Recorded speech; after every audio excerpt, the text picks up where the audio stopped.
nilagnat ka, ilang beses mo nang narinig ito. Bawal maligo, baka lumala. Pero teka, legit ba talaga ito? O isa lamang tong alamat na minana natin? Tara, linawin natin. Wala, naglalagdag na naman ako, pero lapit na ako. Gusto ko maligo. Ay, apo, huwag ka maniligo ha. Masyado na nalalag mo.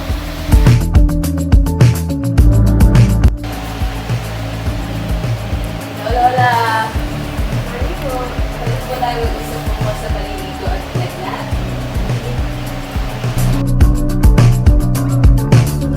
Okay, Rito.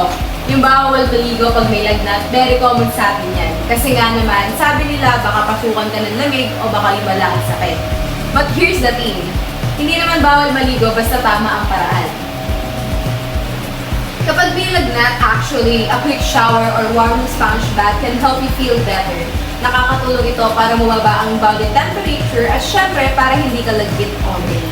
Hygiene is the key pa rin kapag may sakit. Ang bawal lang, malamig na tubig kasi pwedeng mag-chills at baka hindi komportable. Lagets ko po, lumaki rin po ako na sinasabihan na bawal maligo pag may lagnat. Pero ngayon po, alam na po natin na mas mainam pa nga paliligo basta ang tubig natin ay maligamig na. At saka nakakatulong din po ito para sa ating pakaramdam at nakakaiwas sa infection. May punto ka. Basta ka na naligamgam ay pwede naman pala.